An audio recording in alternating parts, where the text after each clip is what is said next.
Welcome to Cup of Jess, where the coffee's hot, the truth is hotter, and we're spilling all the real, raw business moves no one talks about. No fluff, just facts. Let's get into it.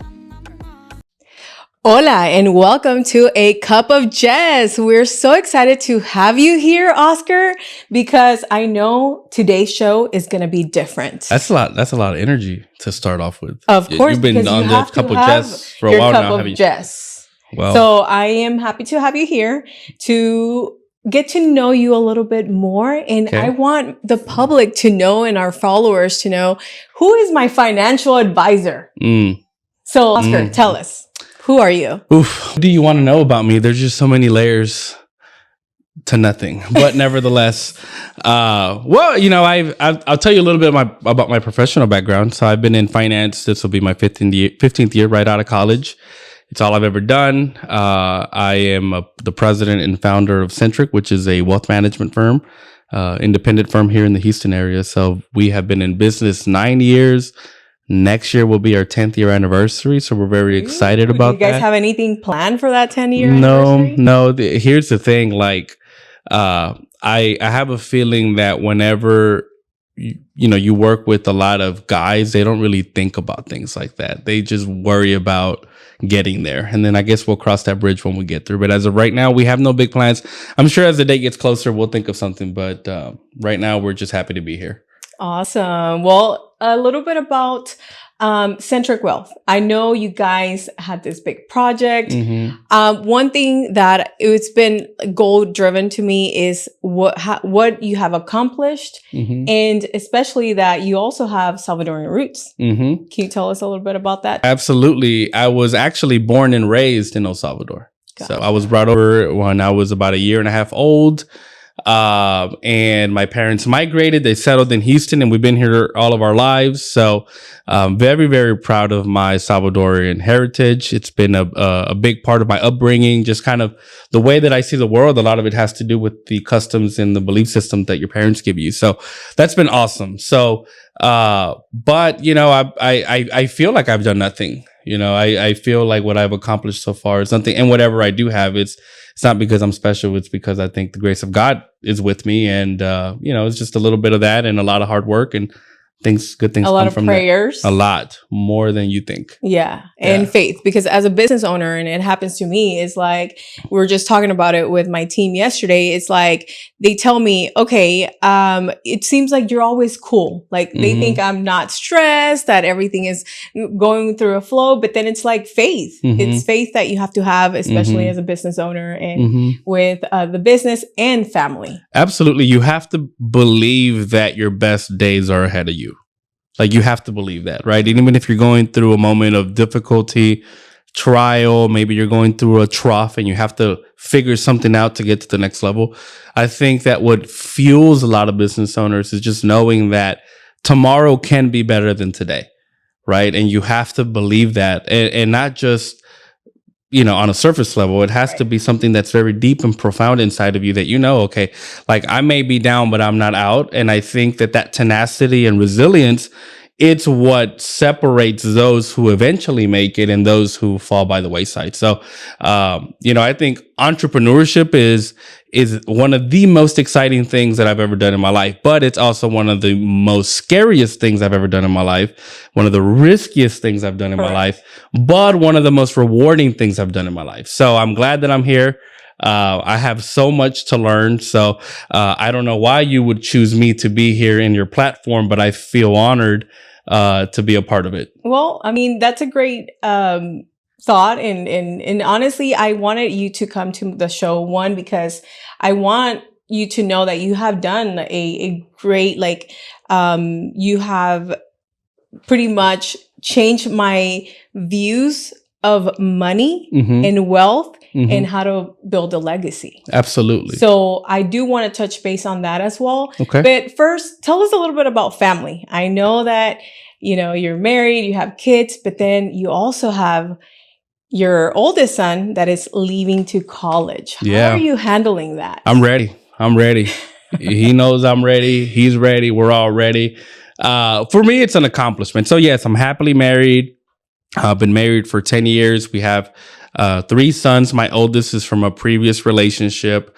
And I have an 18-year-old who's going off to college. I drop him off on next Monday. So how are you handling that? Because honestly, for me, I feel like nobody teaches you like that heartbreak of, okay, you have your kids their whole life, and you know, you're trying to keep them alive, feeding them and providing for them. But now it's like, okay, you let them fly. It depends on how you see it. You know, if you feel like it's a breakup, you know, then it'll become that. For me, I am grateful. You know, like how many parents did not get to see their kids graduate because something happened along the way. You know, they never got to see that milestone. And for me, I see it as an opportunity for him to get to the next stage in his life. Right now, it hasn't come easy for any of us, including him, because he's getting a lot of, you know, my mom and his grandparents and everybody is you love to keep your kids right here next to you. If you can have them in your lap, Salvadorian oh my God, if you can have them in your lap, 25-year-old, but you want them right here sitting and it's like, come on, man, like this man one day will have his own family and he has to find a way to grow and to develop as a man. And that means that as a parent, it is scary because you're letting go, right? And what you're hoping for is that all of the values that you've instilled in him, all of the lessons, all of the faith, all of the things that you've done to build them up to this point, this is when it comes together because now he has to make these decisions on his own. Right. And I am grateful. I'm grateful for that. I'm happy for him. I'm excited for him. Like, this is fun, man. You're like, live life. Go do it, bro. Like, I didn't have the shot at it. You know, my parents couldn't afford to give me that opportunity. They did the best they could. Right. They did the best they could with what they had. And I'm grateful for that. But now, you know, part of why we're here, I think the reason that our families left their native countries, you don't leave the country that, you know, to a new country that speaks a different language. It's a different culture. Maybe they're even illegal here and they're having to watch their back wherever they go. Like, they don't take all of these risks so you can end up in a worse spot. I mean, that makes no sense to me. They do it because they believe that the opportunity is here for you, their children, to develop to something greater. So you actually have to take that for what it's worth and do something with the opportunity. So for me, I'm excited for him. I've never been a part of a big school that has a big football program. I'm excited to go to the football games on the weekend. Right. I'm excited for all of that for him. And you know, and this is just part of it. Maybe I feel like the women in my family are not as excited. Your financial. They'll come around. You know what? Did plan for that. I did, but he did such a good job with his academics that my out of pocket is very little. Ooh, so I'm so proud of him. I'm like, dude, go do it. I'm ready. I'm ready for you to hit this next stage in your life, and I think he'll be game. I'm not stressing about it. So no, and I know we did speak about it last time we were together at your office, how you're eventually, whatever he decides to study or go for, you're going to have him trained, right, by one of your colleagues. And that will make him more successful because it's not like you're going to take him into your office and be like, okay, I'm going to come and train you, everything. No, like you have to go through it. Yeah, you earn it. Yeah. Because the thing is, if you don't earn it, you don't appreciate it.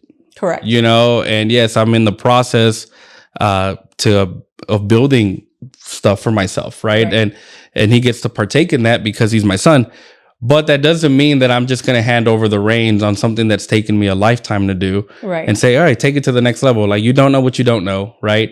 And I think that to establish a legacy that lasts, you know, the next generation has to know what they hold in their hands, right? They have to value what's been built and they have to appreciate it. So I know myself, and I know that I'm going to be hard on him if he was to come and work for me right out of college, and that may cause a lot of friction between him and I. Correct.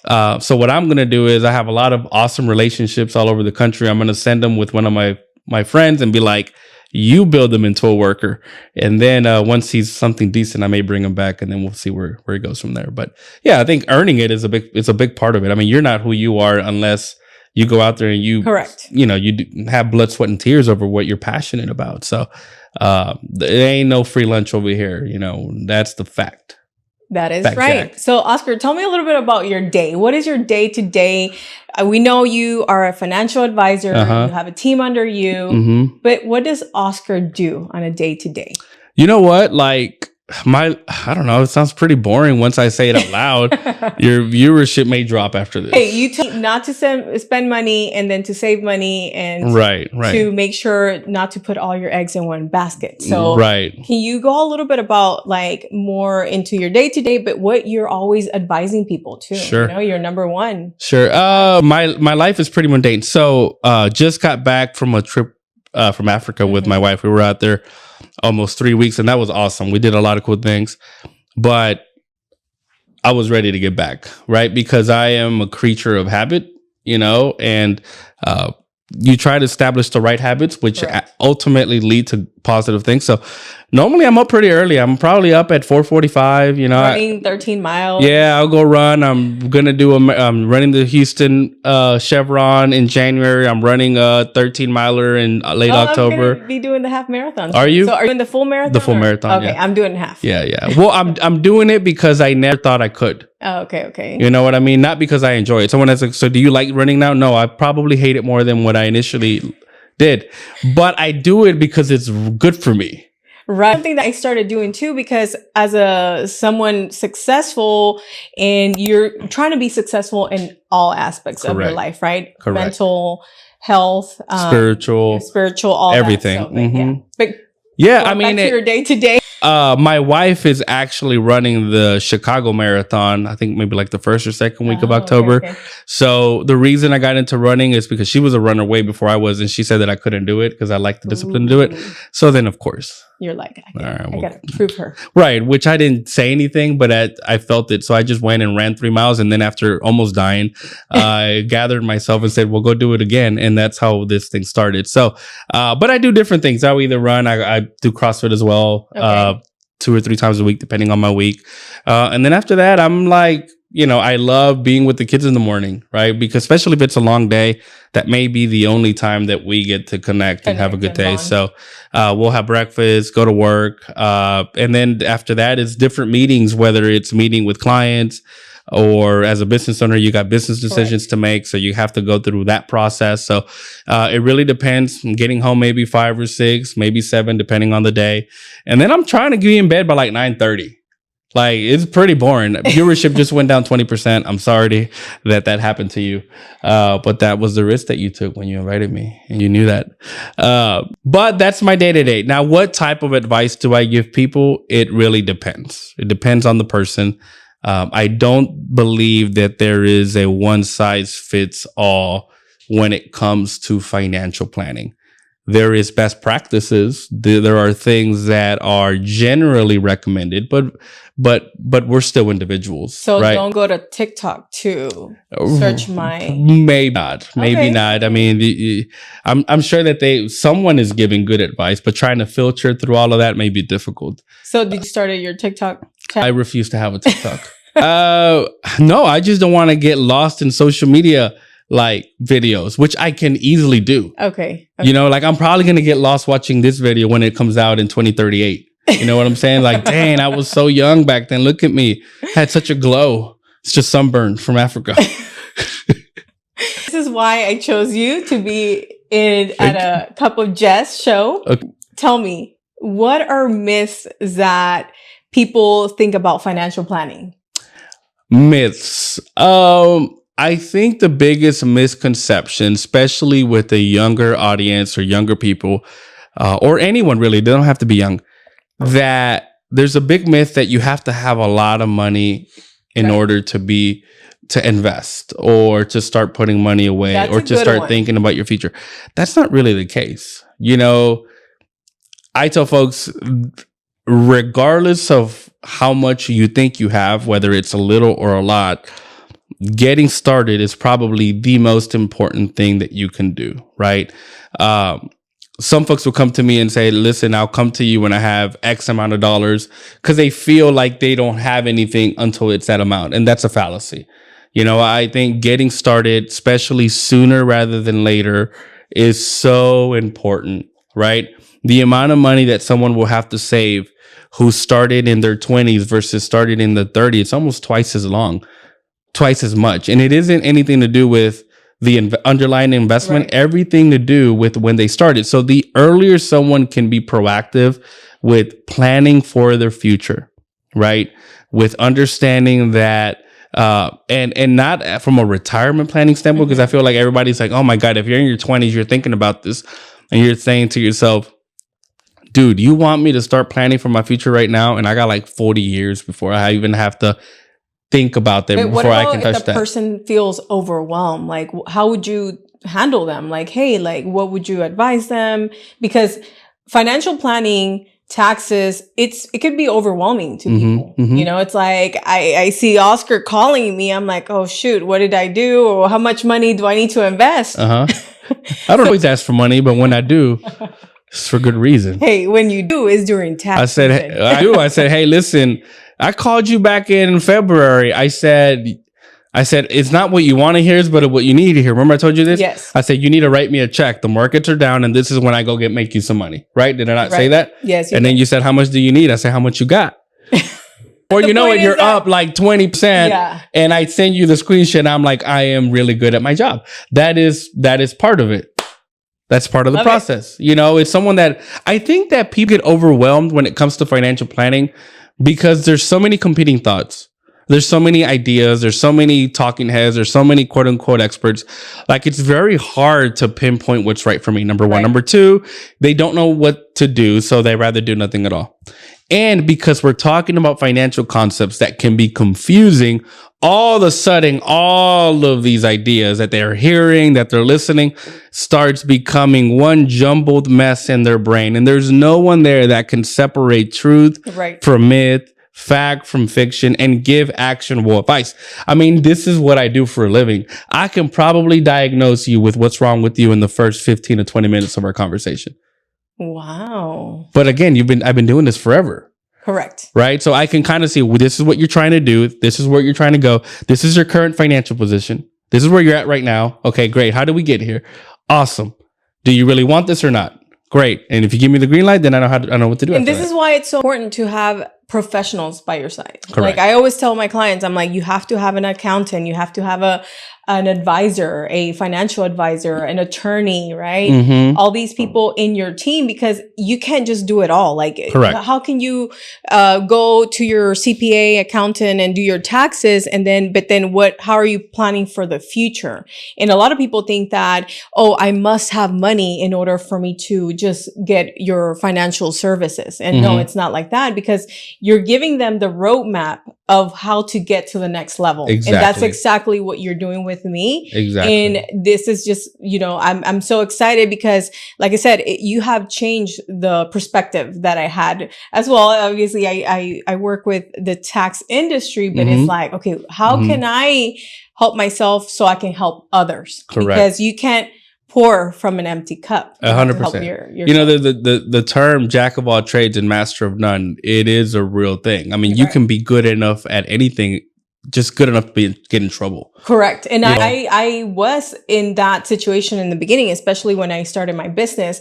I wanted to do it all. Like I wanted to do credit repair, taxes, insurance, until I was like, I'm breaking myself thin. And I was like, no, I have and you're not at anything. Correct. And then eventually your core business starts to suffer because you know what? You're not the best at that. Correct. What you are is just good enough to give basic advice. But the consumer expects more from you. They expect you to be a resource that is well-rounded in your field. So if you're out there offering all of these things, especially sometimes they're not even related businesses, it's like, come on, you got to take a step back. How I can tell if you're a pro or a Joe is, do you do what you do part-time?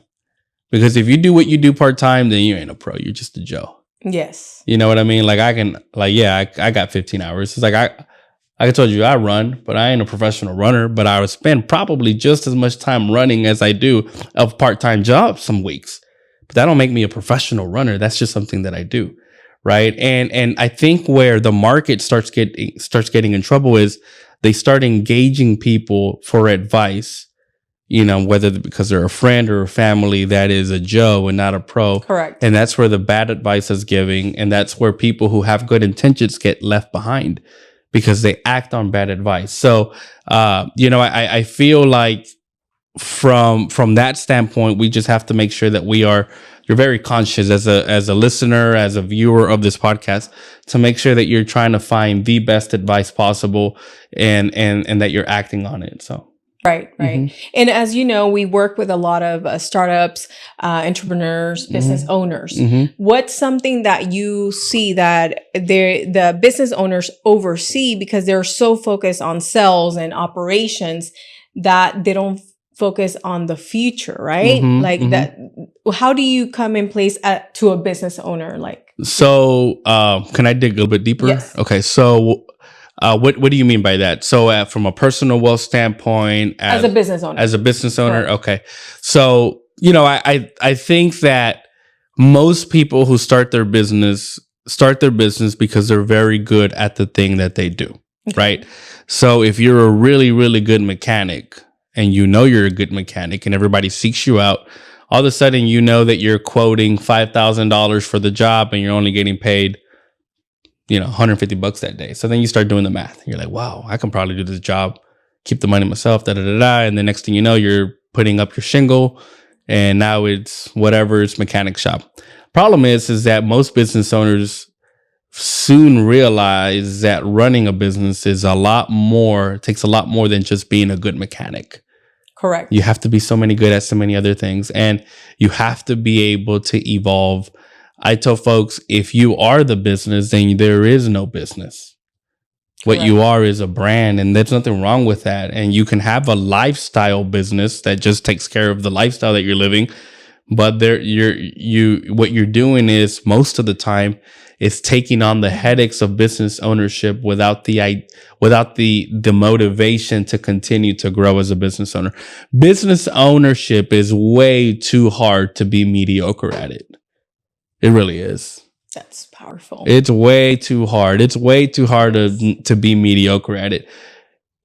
If you're not planning on evolving, you might as well just go work for somebody that can figure it out. That way when you clock out, you get to go home and relax with your family, because business ownership there's never a clock out. Correct. It's 7 p.m. and your mind is still growing. It's like still working. How do I solve this problem? How do I meet payroll? How do I do this? How do I do that? How do I renew insurance? Am I doing the right thing?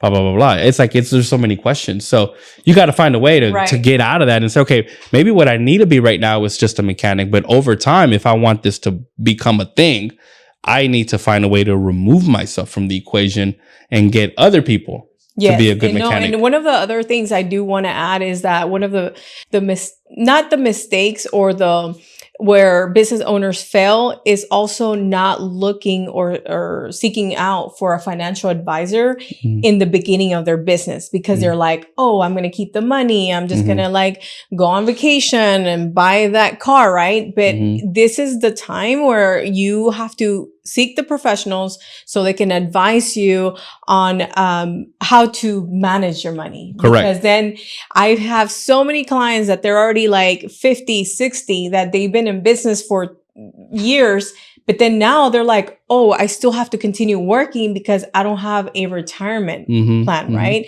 So this is why we love working together as well, because once I see that situation, we work as a team. Sure. Hey, this is the tax returns. This is what they're earning. And what can you do to help them? Not only saving for retirement, but also in taxes. Which, absolutely. People love to save on taxes. Unless you like paying for taxes, said no one ever. Correct. Right. So I agree. I think if you're just starting your business, it's good to seek counsel, right? It's good to seek advice. It's good to make sure that you may come through our doors and there may not be a lot, because you're reinvesting a lot of your earnings, a lot of your profits, a lot of your cash flow back into the business. That's awesome. I'm not going to lie to you and tell you go put your money here because it's going to out earn what you got going on. No, because you may be growing at 100%, 200% every year. You know what I mean? But it's good to find good advice for a couple of reasons. First of all, you want to establish trust with a trusted advisor early. You want to find that person that you know is always going to be on your corner and you can trust that person, right? That's number one. The thing is, when you already have millions of dollars, everybody wants to be your advisor. Find the advisor that's going to help you when you have nothing, because that's a real one. You know what I mean? Because you're not going to stay there forever. Correct. Like, everybody wants everybody when they're the perfect thing, but were you there when things were hard? Struggle? You know what I mean? Yeah, exactly. No. So establishing trust early is important. And then after that, you want to make sure you got the basics covered, right? Do you have the basics covered? Are we protected in case something were to happen to me? You know, how does my family survive this? You know, is my wife or my husband going to be okay? Are the kids going to be okay if on the way home I'm in an accident, this business, I took on debt, I did this in order to build it. Now, where am I? Right. So you got to address that, right? Maybe you had trust and will too. Oh my God, you got to get your trust documents done. If you got young kids, what happens to the kids? And assuming that both of you are no longer here, there's just so many things that have to get done. But my one piece of advice that I would like all of you to leave with today is you have to get started sooner rather than later. I don't care how little or much you think you have. Just having someone that you can sit down with and have a real conversation, it's going to change your life. Awesome. Well, you answered the final question I had for you. So that means I'm talking too much. You should have cut me off. So honestly, I want to say thank you for being part of our show. Honestly, sure. I want to say cheers. Oh, cheers. Cheers to you. Cup of Jess. Cup of Jess. And I will be providing information of Oscar and Centric Wealth, where you guys can contact him. Like I said, if I wouldn't be advising or giving the mic to someone that I don't trust and I don't, admire. I really admire everything that you've done and how you've helped me. So I absolutely hope to have you soon for a part 2. It's been awesome to work with you and with your husband and to see all of that through. And lastly, I want to leave with, I'm so proud of what you've accomplished and what you've done. And just to be in this studio, I feel fancy, you know, even though they already told me to stop, I'm not going to stop, won't stop. Well, can't stop, won't stop, right? Well, anyways. Thank you for believing in me. Absolutely. Salud. Here's to you. And we'll see you back at a Cup of Jess.